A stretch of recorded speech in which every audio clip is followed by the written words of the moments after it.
بسم اللہ الرحمن الرحیم وویل للمشرکین الذین لا یؤتون الزکاة وهم بالآخرة هم کافرون۔ صدق اللہ العظیم۔ میرے عزیز نوجوان ساتھیوں،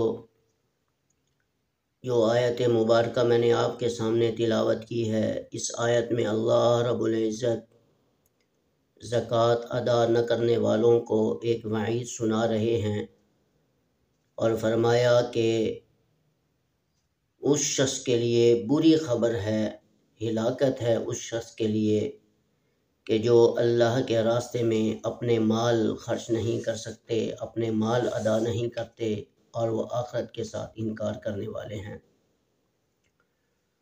اور وہ زکوٰۃ ادا نہیں کرتے۔ ایسے لوگوں پر ہلاکت ہی ہلاکت ہے۔ میرے بھائیوں، زکوٰۃ یہ اسلام کا تیسرا ایک رکن شمار ہوتا ہے اور شریعت اسلامیہ میں اس کو بڑی فضیلت اور اہمیت حاصل ہے، اور نماز کی طرح زکوٰۃ بھی فرض عین قرار دی گئی ہے۔ اللہ نے اپنے بندوں پر یہ احسان اور فضل کیا ہے کہ ہر مسلمان کے لیے بھی زکوٰۃ کا حکم نہیں لاگو کیا گیا، بلکہ اس شخص کے لیے جس کو اللہ نے اتنا مال دیا ہو کہ اس پر زکوٰۃ بنتی ہو۔ اور زکوٰۃ کس پر بنتی ہے؟ آئیے میں آپ کو تفصیل سے بتاتا ہوں۔ جس آدمی کے پاس 7.5 تولہ سونا موجود ہے تو وہ زکوٰۃ ادا کرے گا۔ اگر 7.5 تولہ سونا موجود نہیں، اس کے بقدر اس کے پاس پیسے پڑے ہیں، نقدی ہے، تو اس پر اس کی زکوٰۃ پھر بھی بنتی ہی ہے اور بنے گی۔ اور اگر 7.5 تولہ سونا بھی نہیں ہے اور اس کی قیمت بھی نہیں ہے تو پھر 52.5 تولہ چاندی اگر اس کے پاس ہے تو پھر وہ زکوٰۃ ادا کرے گا۔ اگر 52.5 تولہ چاندی بھی نہیں ہے، اس کے بقدر اس کے پاس پیسے ہیں، نقدی ہے، تو وہ پھر بھی زکوٰۃ ادا کرے گا، اس پر زکوٰۃ بنتی ہے۔ اور سال کے پورا ہونے کے بعد زکوٰۃ کی ادائیگی ضروری ہے۔ یہ بات یاد رکھ رہے ہیں کہ سال کے پورا گزرنا یہ ضروری ہے۔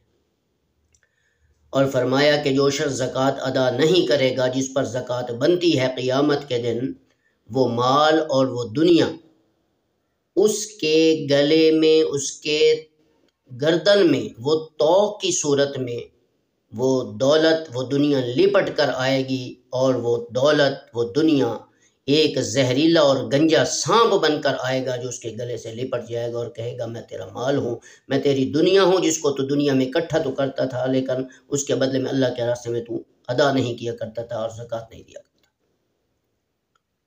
اور زکوٰۃ نہ ادا کرنے والے کے بارے میں رسول اللہ صلی اللہ علیہ وسلم نے فرمایا اللہ اس کے مال کو ہلاک کر دیتے ہیں، اس کے مال ختم کر دیتے ہیں، دکانوں کو آگ لگ جاتی ہے۔ ہم نہیں دیکھتے، آپ پوری دنیا میں کوئی ایسی مثال نہیں مجھے دے سکتے کہ جو اللہ کے راستے میں زکوٰۃ ادا کرتا ہو، اس کے باوجود وہ مصیبت میں مبتلا ہو، وہ پریشانی میں مبتلا ہو۔ زکوٰۃ ادا کرنے والا ہمیشہ خوش رہتا ہے، اس کے گھر میں بھی برکتیں ہوتی ہیں، اس کے رزق کو بھی اللہ بڑھا دیتے ہیں، رزق میں بھی برکتیں ہوتی ہیں، مال بھی پکیزہ بن جاتا ہے۔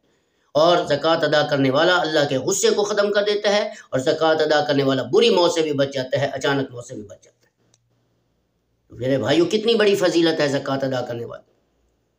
اس لیے ہمیں چاہیے کہ جس آدمی پر زکوٰۃ بنتی ہے وہ زکوٰۃ ادا کرے۔ اور یہ بات بھی یاد رکھیں کہ تجارت میں زکوٰۃ ہر حال میں آپ پر بنے گی۔ اگر آپ نے ادا نہ کی تو عند اللہ مجرم ہوں گے، اور عند الناس میں مجرم ہوں گے۔ اور تجارت میں اگر آپ کو 1000 روپے منافع مل رہا ہے، تجارت میں بچ رہا ہے، تو 1000 میں 25 یا 30 روپے آپ کو زکوٰۃ نکالنا۔ اس سے آگے آپ خود اندازہ لگا لیں، حساب لگا لیں کہ 1 لاکھ میں کتنی ہماری زکوٰۃ بنے گی، 1 کروڑ میں ہماری کتنی بنے گی۔ زکوٰۃ ادا کرنا ضروری ہے۔ نماز کی طرح یہ زکوٰۃ امت مسلمہ پر فرض عین ہے جس کو اللہ نے مال دیا۔ اور دوسری بات یہ ہے کہ جس کے پاس جانور ہوں، مویشی ہوں، اور وہ مویشی یا جانور سارا سال جنگل میں چرتے ہوں اور جنگل میں جا کر پلتے ہوں، کھاتے ہوں، تو اس پر زکوٰۃ بنتی ہے۔ گھر میں جو شخص جانور رکھ کر پالتا ہے اس پر زکوٰۃ نہیں بنتی۔ اس جانور پر زکوٰۃ بنتی ہے جو سارا سال جنگلوں میں چلتے رہیں اور کھاتے رہیں، پیتے رہیں، ان پر زکوٰۃ بنتی ہے۔ تو شریعت نے ان کی بھی تفصیل کچھ ہمیں بتائی ہے۔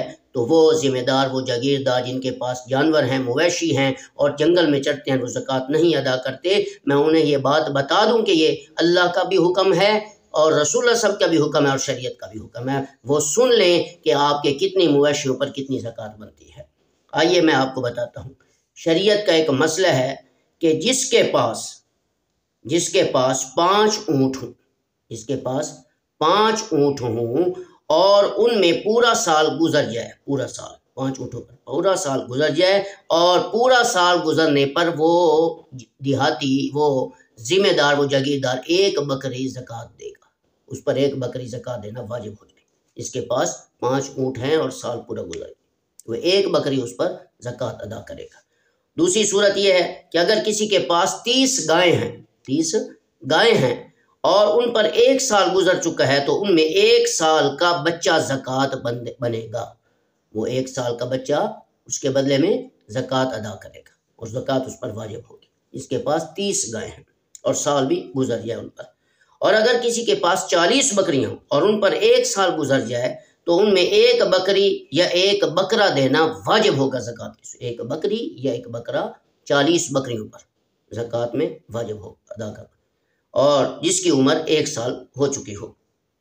یہ سب وہ جانور ہیں، آپ کو بتا دوں، جن پر میں نے زکوٰۃ کی تفصیل بتائی ہے، جو جنگل میں چرتے ہیں۔ گھر میں جو شخص پالتا ہے، ان کو کھلاتا ہے، تو ان جانوروں پر زکوٰۃ، مویشیوں پر زکوٰۃ نہیں بنتی۔ یہ ان جانوروں پر زکوٰۃ کی تفصیل میں نے بتائی ہے جو جنگل میں بہر چرتے ہیں اور کھاتے ہیں۔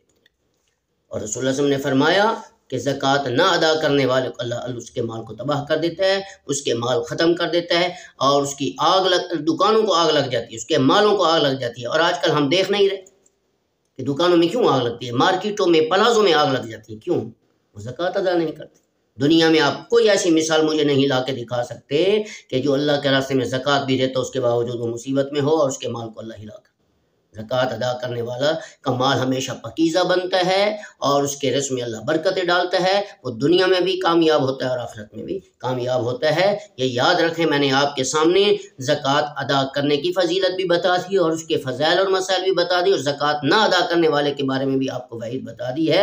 اور اسی طرح رسول اللہ صلی اللہ علیہ وسلم نے عورتوں کے بارے میں بھی حکم فرمایا کہ اے میری امت کی عورتوں، تمہیں چاہیے کہ تم اپنے زیورات میں سے بھی جو ہے وہ زکوٰۃ نکالو، اس لیے کہ اگر تم زیورات میں سے زکوٰۃ نہیں نکالو گے اور جو تم پر بنتی ہے زکوٰۃ، تو پھر اللہ اس کے بدلے میں تمہارے ہاتھوں میں آگ کے کنگن پہنائے گا، آگ کے، اور وہ بھی جہنم کی آگ۔ لہذا عورتوں کو بھی چاہیے کہ وہ اپنے زیورات میں سے زکوٰۃ نکالیں، کیونکہ زیورات کی جو ہے ان کی محبت اور اس کے ساتھ دوستی اور اس کے ساتھ محبت کرنا زیورات کے ساتھ، یہ انسان کو اللہ کی محبت سے بھی دور کر دیتی ہے اور شریعت کے مسائل سے بھی اسے دور کر دیتی ہے۔ لہذا رسول اللہ صلی اللہ علیہ وسلم نے عورتوں کو بھی حکم فرمایا کہ اپنے زیورات سے زکوٰۃ نکالیں۔ لہذا امید ہے کہ جتنے بھی میرے اس ویڈیو کے اور اس چینل کے ویوزر ہیں اور جتنے بھی دیکھنے والے ہیں اور جن پر زکوٰۃ بنتی ہے، چاہے وہ جاگیردار ہیں، وہ ذمہ دار ہیں اور وہ تاجر ہیں، میں ان تمام سے یہ مؤدبانہ گزارش کرتا ہوں کہ کیونکہ صحابہ کرام رضوان اللہ تعالیٰ علیہم اجمعین سال کے گزرنے کے بعد اپنی زکوٰۃ ادا کر دیتے تھے، اور وہ رمضان المبارک کے آنے سے پہلے رجب میں ہی زکوٰۃ ادا کر کے فارغ ہو جاتے۔ لہذا ہمیں چاہیے کہ سال کے پورا گزرنے کے بعد رمضان کا مہینہ گزر رہا ہے، ہمیں چاہیے کہ اپنے مال میں زکوٰۃ ادا کریں، اور وہ مویشی جو سارا سال بہر چرتے ہیں، جنگل میں چرتے ہیں، وہ ذمہ دار بھی اپنے اللہ کے راستے میں ان جانوروں پر زکوٰۃ نکالیں۔ امید ہے کہ آپ لوگوں کو میرے یہ ویڈیو اور میری یہ باتیں اچھی لگی ہوں گی۔ السلام علیکم ورحمۃ اللہ وبرکاتہ۔ مزید اچھی ویڈیو دیکھنے کے لیے ہمارے چینل کو سبسکرائب کریں اور بیل آئیکن پر کلک ضرور کیجیے۔